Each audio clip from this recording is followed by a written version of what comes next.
نحمده ونصلي على رسوله السلام الكريم علیکم ورحمۃ بعد اللہ أعوذ بالله وبرکاتہ۔ من الشيطان الرجيم بسم الله الرحمن الرحيم رب اشرح لي صدري ويسر لي أمري واحلل عقدة من لساني يفقه قولي رب زدني علما اللهم فقهنا في الدين اللهم ارزقني التفكر والتدبر بما يتلوه لساني من كتابك والفهم له والمعرفة بمعانيه والنظر في عجائبه والعمل بذلك ما بقيت إنك على كل شيء قدير رب ارحمهما كما ربياني صغيرا اللهم احسبني حسابا يسيرا ربي أوزيني أن أشكر نعمتك التي أنعمت علي وعلى والدي وأن أعمل صالحا ترضاه وأن أعمل صالحا ترضاه وأصلح لي في ذريتي إني تبت إليك وإني من المسلمين آمین یا رب العالمین۔ جیسے اس کے آپ سے فرزانہ نے ریکویسٹ کی کہ ان کی سسٹر جو میری فرسٹ کزن ہے اور ان کی طبیعت بہت بہت تو نہیں خراب، اللہ نہ کرے، بہرحال ایک بیماری ان کو ڈائگنوز ہوئی، اللہ تعالیٰ ان کو صبر و استقامت سے اس سے صحت یاب ہونے کی توفیق عطا فرمائے اور صحت کاملہ عطا فرمائے، آمین یا رب العالمین۔ یعنی تفسیر کا آغاز کرتے ہیں، تفسیر کا آغاز کرتے ہیں، اور آج کی تفسیر آپ کی جو ہے وہ آل عمران آیت نمبر 47 سے ہے، سورہ آل عمران آیت 47۔ آل عمران کا ذکر آپ پڑھ رہے ہیں، اور آل عمران کون تھا ایک دفعہ پھر کلیئر کر لیں، کیونکہ ایک دو لوگوں نے مجھ سے بعد میں پوچھا۔ آل کے مطلب ہوتے ہیں خاندان کے، اور مریم آل عمران، عمران جو ہے وہ مریم علیہ السلام کے والد کا نام تھا، ٹھیک ہے، عمران، ٹھیک ہے۔ تو اس حساب سے وہ کون ہوئے؟ عیسیٰ علیہ السلام کے نانا ہوئے، یہ ذرا ریلیشن کلیئر رکھیں۔ تو آل عمران میں پھر کون کون آیا؟ ایک تو عمران کی بیوی جن کے بارے میں آپ نے پڑھا تھا، وقالت امرات عمرانہ، یعنی مریم علیہ السلام کی والدہ آ گئی اس میں، خاندان میں، خود مریم علیہ السلام اور عیسیٰ علیہ السلام، ٹھیک ہے، ان کا آپ تذکرہ پڑھ رہے ہیں بہت تفصیل کے ساتھ۔ تو مریم علیہ السلام کو اللہ تعالیٰ نے 2 دفعہ فرشتوں کے ذریعے پکارا اور 2 دفعہ ان کو خوشخبری سنائی گئی۔ ایک دفعہ جب ان کو ان کے چنے جانے کی خوشخبری سنائی، اور کہ ان اللہ اصطفاکی وطہرکی واصطفاکی علی نساء العالمین، اور دوسری دفعہ جب اس قالت الملائکۃ یا مریم ان اللہ یبشرک بکلمۃ منہ اسمہ المسیح عیسی ابن مریم، 2 دفعہ سنائی خوشخبری۔ تو جب اتنے زبردست بیٹے کی ان کو خوشخبری ملی کہ اتنے اوصاف والا زبردست بیٹا ان کے جنم لینے والا ہے، اور جبکہ ان کا کوئی نکاح وکاح شادی نہیں ہوئی تھی، تو وہ حیران پریشان ہو گئی، حیران بھی ہوئی اور انسان ہونے کے ناطے پریشان بھی ہوئی۔ بولی ربی، اے میرے رب، قالت ربی، اے میرے رب، انا، کیوں کر، کس طرح، یکون، ہوگا لی، میرے لیے، ولدن، بیٹا، بچہ، ولم، حالانکہ نہیں، یمسسنی، چھوا مجھ کو، بشر، کسی انسان نے، اور بشر سے مراد یہاں مرد ہے۔ تو حیرانی اس لیے ہوئی کہ ان کی شادی نہیں ہوئی تھی، ہیکل میں رہتے تھے، ان کے کمرے میں کوئی آتا جاتا نہیں تھا، صرف زکریا علیہ السلام آتے جاتے تھے، اور بہت پاک باز خاتون تھے، اور اس لیے ان کو حیرانی ہوئی کہ میرا تو نہ نکاح ہوا ہے اور ایسا کوئی مسئلہ نہیں،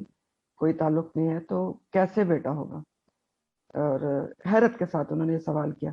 اللہ کی قدرت سے انکار نہیں تھا ان کو، اللہ کی قدرت پہ شک بھی نہیں تھا، اپنی حیرت دور کرنے کے لیے اور اطمینان کے لیے یہ انہوں نے سوال کیا کہ کیسے یہ ہوگا، ان یکون لی ولد ولم یمسسنی بشر۔ اور یہ بھی یہاں پر ایک خاص بات ہے نوٹ کرنے کی کہ ایک خوشخبری تو ان کو فرشتوں نے، اور یعنی جبرائیل علیہ السلام نے دی تھی۔ میں نے آپ لاسٹ ٹائم بتایا تھا کہ فرشتوں سے مراد یہاں جبرائیل علیہ السلام ہے، لیکن مخاطب کس سے ہیں؟ ربی، قالت ربی۔ تو کیوں؟ کیونکہ پتا تھا کہ خوشخبری ہے کس کی طرف سے۔ تو پوچھتی ہیں کہ ایسا کیسے ہوگا؟ جواب ملا ان کو کہ ایسے ہی ہوگا، کذالکی، اسی طرح، اللہ تعالیٰ، یخلقو، وہ پیدا کرتا ہے، تخلیق کرتا ہے، ما یشاء، جس کو وہ چاہتا ہے۔ جواب یہ ملا اللہ جو چاہتا ہے وہ پیدا کر سکتا ہے، تخلیق کر سکتا ہے، جس کو جیسے چاہے تخلیق کر سکتا ہے، چاہے تو حسب عادت پیدا کر سکتا ہے، چاہے تو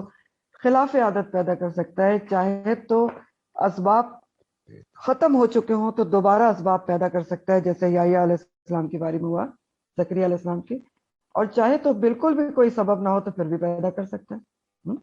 تو وہ کر سکتا ہے، قالق کذالک اللہ یخلق ما یشاء، جس کو چاہے جیسا چاہے تخلیق کرتا ہے، جیسا چاہے بناتا ہے،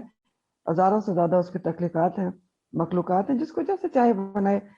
جس طریقے سے چاہے پیدا کرے، وہ ہر چیز پر قادر ہے، اور اس کا تو معاملہ ہے، تو وہ اس کو اسباب کی ضرورت نہیں ہے۔ اللہ سبحانہ تعالیٰ کو خالق کذالک اللہ یخلق ما یشاء، وہ مسبب الاسباب ہے،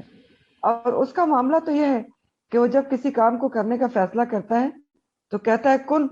اور کام ہو جاتا ہے۔ اذا قضا امرا، جب وہ فیصلہ کرتا ہے کسی کام کا، فإنما، تو بے شک، یقول، وہ کہتا ہے لہو، اس کام کے لیے، کن، ہو جا، فیکون، تو وہ ہو جاتا ہے۔ تو اس لیے وہ جو چاہے جب چاہے جس کو چاہے جیسے چاہے پیدا کر سکتا ہے۔ تو اہم بات یہاں پر یہ ہے کہ آپ دیکھیں کہ جب زکریا علیہ السلام کو خلاف اسباب بیٹے کی اطلاع دی گئی تھی تو انہوں نے بھی پوچھا تھا یہ کیسے ہوگا، تو اللہ تعالیٰ نے ان کو کیا جواب دیا تھا؟ کذالک اللہ یفعل ما یشاء، اسی طرح ہوگا،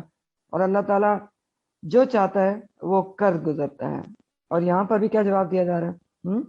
خالق کذالک اللہ یخلق ما یشاء،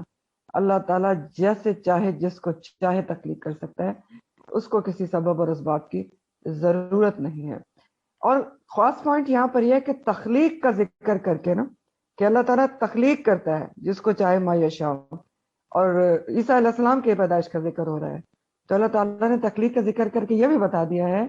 کہ وہ بھی اللہ کی مخلوق تھے، اللہ نے تخلیق کیا تھا ان کو، اور وہ کر سکتا ہے، ایک بلا باپ کے بھی پیدا کر سکتا ہے، بنا ماں باپ کے بھی پیدا کر سکتا ہے، جیسے آدم علیہ السلام کو پیدا کیا تھا۔ تو تخلیق کا ذکر کر کے اللہ سبحانہ تعالیٰ نے یہ بھی کلیئر کر دیا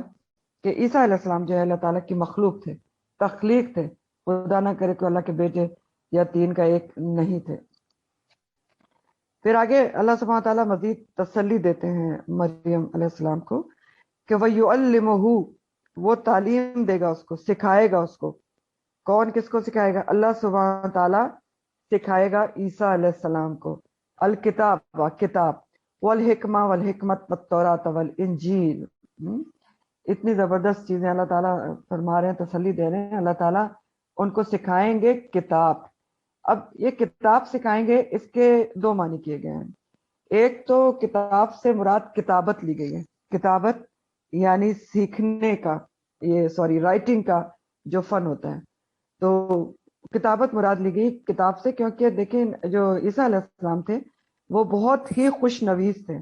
رائٹنگ بہت ان کی خوبصورت تھی، کسی نے ان کو سکھائی نہیں تھی، اللہ تعالیٰ کی طرف سے سیکھے ہوئے آئے تھے کتابت کا،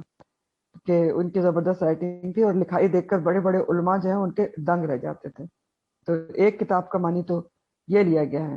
اور دوسرا معنی وہی کہ وہ کتاب کا علم دیں گے، اللہ تعالیٰ ان کو کتاب کا علم دے کے سیکھے بھیجے گا، ان کو کتاب دے گا، تورات اور انجیل ان کو سکھائیں گے، اور وہ دوسروں کو اس کا سکھائیں گے۔ تو عیسیٰ علیہ السلام جو تھے انہوں نے موسیٰ علیہ السلام کی شریعت کے احکامات کو بھی فالو کیا تھا، اور کچھ احکامات ان کی شریعت میں نئے بھی دیے گئے تھے۔ اور وہ یعلمہ الکتاب، اللہ تعالیٰ ان کو کتاب سکھائے گا۔ تو تورات کا جو علم تھا اس پر ان کو اتنا عبور تھا کہ یہود علماء جب کسی مسئلے پر الجھتے تھے تو عیسیٰ علیہ السلام ان کو تورات کے زبانی حوالے دے کر چپ کرا دیتے تھے، یعنی حافظہ ان کا بہت زبردست تھا، یادداشت بہت زبردست تھی، زبانی ان کو سارے حوالے ریفرنسز تورات کے یاد تھے۔ تو یعلمہم الکتاب والحکمہ، اور حکمت سکھائے گا اللہ تعالیٰ۔ حکمت کا ایک معنی تو دین کی سمجھ بھی ہوتی ہے، جیسے آپ پیچھے حکمت کے معاملے میں پڑھ چکے ہیں، تو کتاب کی سمجھ ہوتی ہے، تو ان کو ابھی پہلے اللہ تعالیٰ نے کہا کہ ان کو کتاب کی سمجھ دی تھی، بہت اچھے طریقے سے ان کو تورات کے احکامات وغیرہ سمجھ میں آتے تھے اور لوگوں کو بتاتے تھے۔ اور دوسرا یہ کہ حکمت کی باتیں ہوتی تھیں ان کے خطابات میں، دانائی اور حکمت کی باتیں ہوتی تھیں، بہت فصیح اور بلیغ خطابات ہوتے تھے ان کے،